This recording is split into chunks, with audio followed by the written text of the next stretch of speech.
Warahmatullahi wabarakatuh. Hai anak-anak, gimana kabarnya? Semoga kalian dalam keadaan sehat walafiat. Bertemu lagi dengan saya, Bu Lutfiana Dwi Mayasari, di mata kuliah Sejarah Peradaban Islam. Hari ini kita akan melanjutkan presentasi di kelompok selanjutnya.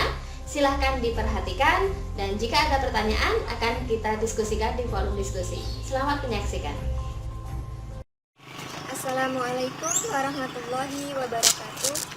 Perkenalkan, saya Sri Undari dari kelompok 5 dengan teman-teman saya, yakni ada Zau dari Zahra Rohana dan juga Ulfa Windy Aulia, akan mempresentasikan materi sejarah peradaban Islam pada kali ini dengan judul Peradaban Islam pada masa Dinasti Umayyah.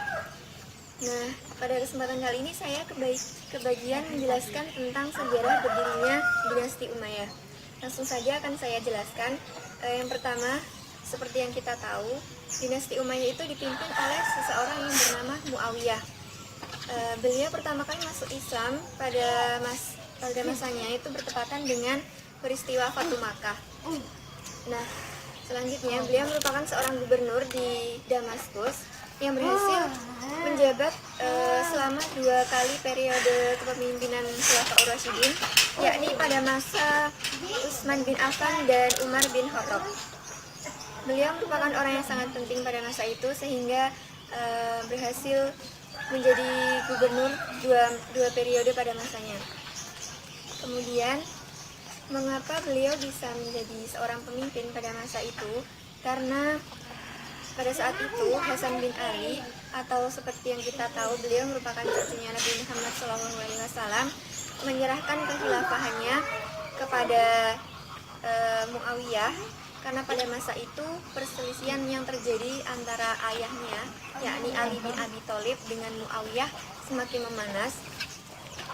Kita semua pasti sudah tahu perselisihan yang terjadi di antara mereka, yakni Muawiyah menuntut kepada Ali bin Abi Thalib untuk segera mencari dan menghukum pembunuhnya Utsman bin Affan, karena Muawiyah merupakan saudara dekatnya Utsman bin Affan, sehingga beliau menuntut untuk segera mencari pembunuhnya. Kemudian setelah beliau menjadi pemimpin pada masa itu, beliau memindahkan ibu kota negara yang pada saat itu berada di Kufah dan dipindah ke Damaskus. Kemudian setelah pemindahan ibu kota itu, negara menjadi sangat berkembang, kemudian kekuatan muslim semakin membesar dan perluasan wilayah juga semakin banyak. Kemudian beliau menerapkan tiga prinsip dalam menjalankan pemerintahannya, yakni yang pertama yaitu memperlakukan dengan sangat baik sahabat-sahabat senior beserta keluarganya dan juga putri-putrinya.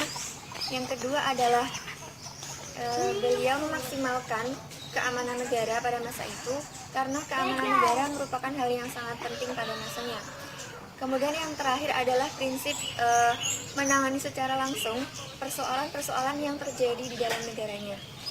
Jadi Muawiyah ini mengetahui semuanya persoalan yang ada di negaranya, baik itu persoalan kecil maupun persoalan besar.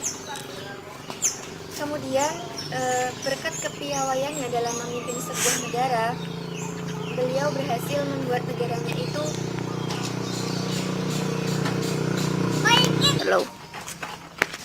berkat kepiawaiannya dalam memimpin suatu negara, beliau itu berhasil menciptakan negara yang sangat maju dan juga teratur dan aman. Karena beliau merupakan orang yang sangat berbakat sekali dalam menjalankan suatu pemerintahan negara. Sekian presentasi dari kelompok kami, khususnya dari saya pribadi. Saya mohon maaf sekali apabila ada kekurangan, dan apabila ada hal yang perlu ditanyakan, saya akan menerima dengan senang hati di kolom komentar. Terima kasih. Wallahul muwaffiq ila aqwamit thoriq. Wassalamualaikum warahmatullahi wabarakatuh. Assalamualaikum warahmatullahi wabarakatuh. Saya akan menyampaikan materi mengenai sistem penggantian kepala negara pada masa Daulah Bani Umayyah.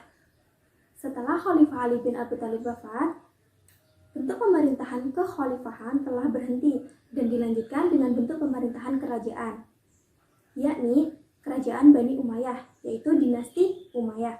Dinasti Umayyah didirikan oleh Muawiyah bin Abu Sufyan. Muawiyah bin Abi Sufyan menduduki kursi kekuasaan dengan menggunakan berbagai macam cara dan taktik yang licik, sehingga beliau dapat menduduki kursi kekuasaan tanpa adanya pemilihan di masyarakat. Dan hal tersebut sangat bertentangan dengan apa yang telah dilakukan oleh khalifah-khalifah sebelumnya, yaitu Khulafaur Rasyidin, yang sangat mengutamakan musyawarah. Dalam pergantian kepala negara, Muawiyah menggunakan cara turun-temurun, dan daulah Islam yang semula bersifat demokrasi berubah sifatnya menjadi monarki atau kekerajaan. Selain itu, Muawiyah bin Abu Sufyan juga mengingkari perjanjian damai antara beliau dengan Hasan bin Ali, yang di dalam perjanjian damai tersebut terdapat poin yang menyatakan bahwa ketika Muawiyah lengser dari jabatannya, maka pergantian kepemimpinan akan diserahkan kepada masyarakat atas segala pilihan masyarakat. Penyelewengan atau pelanggaran tersebut dibuktikan ketika Muawiyah mengangkat anaknya, yaitu Yazid bin Muawiyah, untuk menjadi khalifah. Beliau memaksa seluruh penduduk untuk tunduk, patuh, dan setia kepada Yazid bin Muawiyah. Dan peristiwa tersebutlah yang menjadi awal mula sistem pemerintahan atau sistem kepemimpinan secara turun-temurun digunakan. Selanjutnya, saya akan menyampaikan materi mengenai khalifah-khalifah pada masa dinasti Umayyah. Dinasti Umayyah sendiri sudah berkuasa sekitar 1 abad, tepatnya 90 tahun dengan 14 khalifah, yang dimulai oleh Khalifah Muawiyah bin Abu Sufyan hingga Marwan bin Muhammad. Dan dalam sepanjang kepemimpinan atau khalifah-khalifah tersebut, terdapat beberapa khalifah yang sangat berjasa dalam segala aspek bidang, dan sebaliknya ada beberapa khalifah juga yang tidak patut untuk dicontoh dan sangat lemah. Berikut urutan-urutan khalifah dinasti Umayyah. Yang pertama ada Muawiyah bin Abu Sufyan yang menjabat mulai 660 Masehi hingga 680 Masehi. Selanjutnya ada Yazid bin Muawiyah yang menjabat mulai 680 Masehi hingga 683 Masehi. Selanjutnya ada Muawiyah bin Yazid. Muawiyah bin Yazid menjabat mulai 683 Masehi hingga 684 Masehi. Selanjutnya ada Marwan bin Al-Hakam. Marwan bin Al-Hakam menjabat mulai 684 Masehi hingga 685 Masehi. Dan yang kelima ada Abdul Malik bin Marwan. Abdul Malik bin Marwan menjabat mulai 685 Masehi hingga 705 Masehi. Selanjutnya ada Al-Walid bin Abdul Malik. Al-Walid bin Abdul Malik menjabat mulai 705 Masehi hingga 715 Masehi. Yang ketujuh ada Sulaiman bin Abdul Malik. Sulaiman bin Abdul Malik menjabat mulai 715 Masehi hingga 717 Masehi. Selanjutnya Umar bin Abdul Aziz yang menjabat mulai 717 Masehi hingga 719 Masehi. Yang kesembilan ada Yazid bin Abdul Malik yang menjabat mulai 719 Masehi hingga 723 Masehi. Yang selanjutnya yaitu Hisham bin Abdul Malik menjabat mulai 723 Masehi hingga 743 Masehi. Selanjutnya yang ke-11 ada Al-Walid bin Yazid yang menjabat mulai 743 Masehi hingga 744 Masehi. Yang ke-12 ada Yazid bin Al-Walid yang menjabat pada tahun 744 Masehi dan selama 6 bulan. Dan yang ke-13 ada Ibrahim bin Al-Walid yang menjabat pada tahun 744 Masehi dan kurang lebih 70 hari.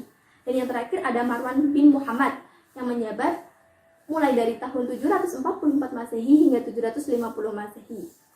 Dan dalam sejarah kepemimpinan atau kekhalifahan dari dinasti Umayyah ada 4 khalifah yang memerintah dalam jangka waktu 70 tahun. Di antaranya ada Muawiyah bin Abu Sufyan, Abdul Malik bin Marwan, Al-Walid bin Abdul Malik, dan yang terakhir Hisham bin Abdul Malik.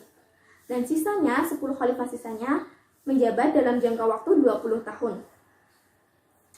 Dan para sejarawan berpendapat bahwa ada 3 khalifah terbesar dalam dinasti Umayyah. Di antaranya ada Muawiyah bin Abu Sufyan, Malik bin Marwan, Abdul Malik bin Marwan, dan yang terakhir ada Umar bin Abdul Aziz.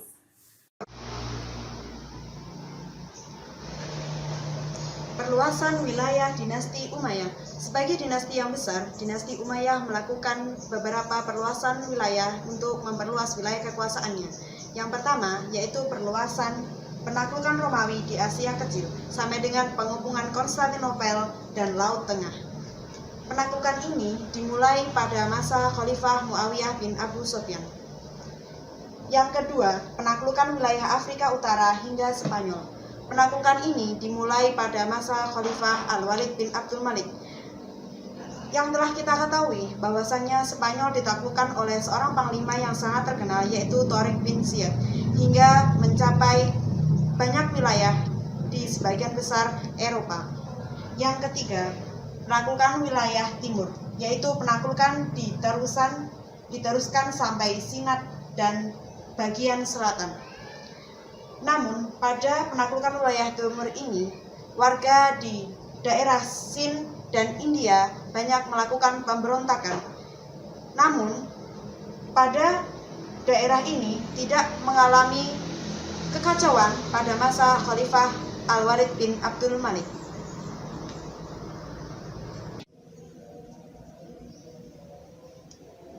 Faktor kemajuan dan kemunduran dinasti Umayyah. Sebagai dinasti yang besar, dinasti Umayyah mengalami beberapa kemajuan dan juga faktor kemunduran sebelum runtuhnya. Yang pertama akan kita bahas adalah faktor kemajuan. Sebagai dinasti yang besar, dinasti Umayyah mengalami kemajuan di berbagai bidang, seperti bidang pemerintahan, pembangunan, pertanian, dan juga ilmu pengetahuan. Yang pertama yaitu bahasa Arab berkembang luas. Ini disebabkan karena perluasan wilayah yang dilakukan oleh dinasti Umayyah sehingga di beberapa wilayah yang menjadi kekuasaannya bahasa Arab menjadi berkembang di wilayah tersebut. Yang kedua, mencetak mata uang. Mencetak mata uang ini pada masa Khalifah Abdul Malik yang awalnya masyarakat memakai mata uang Romawi dan juga Persia. Yang ketiga, mendirikan pabrik kain sutra. Dan yang keempat, mendirikan industri kapal dan senjata. Karena dinasti Umayyah melakukan perluasan wilayah, maka butuh kapal dan juga senjata untuk melakukan perluasan wilayah. Yang nomor 5, mendirikan gedung pemerintahan.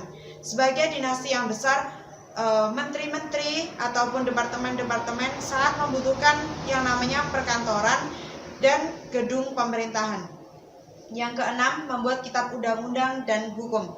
Sebagai dinasti yang berkuasa, maka peraturan, undang-undang, dan hukum sangatlah penting bagi dinasti Umayyah. Yang selanjutnya yaitu membuat irigasi sebagai sarana pertanian.